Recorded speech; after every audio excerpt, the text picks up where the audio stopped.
Hello and welcome. This is Gary Vasey, and I decided to make this short video because over the last year or so we've made a lot of progress mapping various energy lines across the Czech Republic, and we've made many discoveries along the way. And whilst you can extract that from all of the many videos that I've made and put up on the channel, it's actually rather difficult to do so. So I thought I'd summarise some of the findings, some of the key findings, in the hope that other people would test them, go out and do their own research and see if they can validate what we've discovered so far. If you do that, please do leave a comment or do email us. I'd be absolutely fascinated to hear about your own research and findings and whether any of this is verifiable.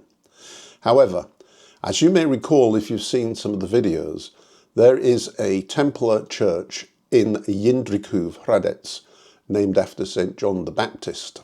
And in that church is some very strange artwork, very strange indeed. We came to the conclusion that these patterns were simatic sound patterns, and that various grotesque images, men with breasts on their back, men without necks, men without legs, that kind of thing, these images actually related to different chakras within the energy system of the body. And those grotesque images indicated which chakra should be associated with which frequency. Now, we've managed so far to decipher two. First of all, 852 Hz and 741 Hz. The others we will work to understand over the coming year. The problem is that we need to keep going back and photographing because these images are way up high in the church, inside windows, and very difficult to see clearly. However, there are several other grotesque images which clearly indicate other chakras. It's just that the tiles below or above or to the side of them are very difficult to make out.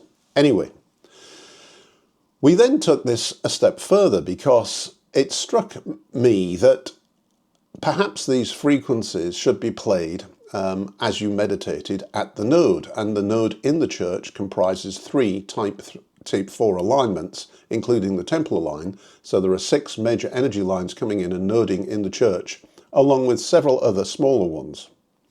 And indeed, when you play those two frequencies in the church, under the arch, where the node is, the effect is absolutely amazing. It's like magnifying the energy 10 times. It creates like an electric charge through the body, and the hair on the back of your neck stands up on end. It's really an incredible experience. But notwithstanding that, I wondered during the course of this year whether in fact each of the energy lines was associated with one of these frequencies as well. And as it turns out, we managed to prove to ourselves rather convincingly that in fact the two Templar lines, the positive and the negative, the so-called Mokosh and Perun lines, actually do resonate to those two frequencies, 852 Hz and 741. And the way that you can tell that is to stand in the middle of the line, find the middle by dowsing, and then play the frequency.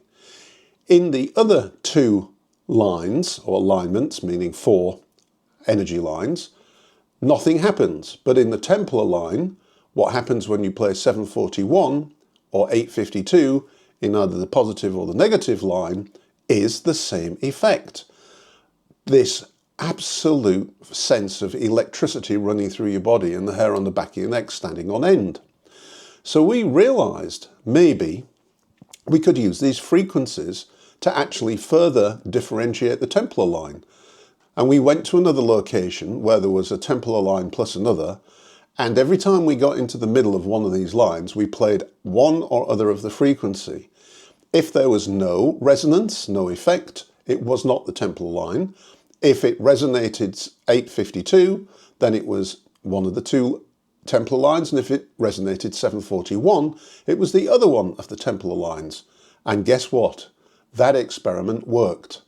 So we now have come to the hypothesis that each type 4 energy line has its own resonant frequency, and that resonant frequency can be used to accentuate the energies within the line, never mind the nodes that the line passes through.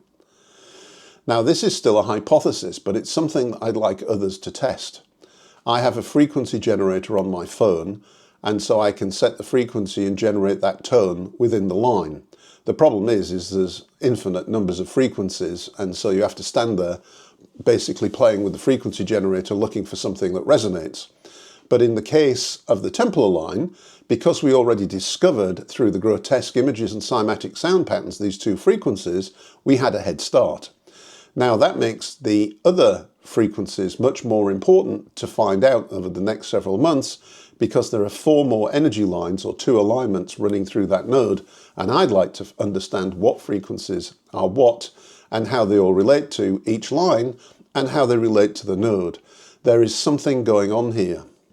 Furthermore, over the last year, we have, through a slow process of visiting 3 round stone towers, one at Jindriku Fradet's castle, the Lords of Fradet's castle, one at another castle where Rory sent me looking for a node, and I went to visit a nearby castle and found a tower, and the other one is what we thought was on the Templar line and is on the Templar line.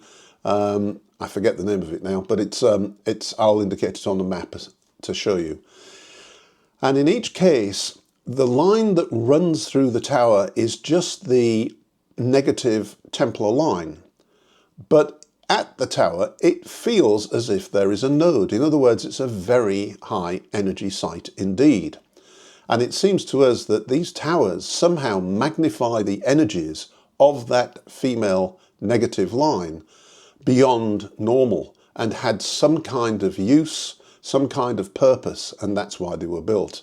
So again, if you're dowsing earth energy lines and you know of a round stone tower, much like you get in Ireland, for example, then please, if you would, go to those towers, and if there is a line running through it, please tell me whether that line appears to have much more energy at the location of the tower than anywhere else along the line. So those are just a few of the things that we've discovered, but it seems to me that frequency and various types of frequency are somehow associated with these lines, which is not surprising if, in fact, Rory Duff is correct and these lines are generated as low frequency sound waves. So that's all I wanted to say. I hope that if you're watching this, you've learned something useful. These are all hypotheses. They're not set in stone. And I'm simply asking others who are working in this area to listen to what I've got to say and see if it makes sense to them, and to test these hypotheses and get back to me. Eva and I would be grateful to hear from you. Thank you very much, and happy 2026.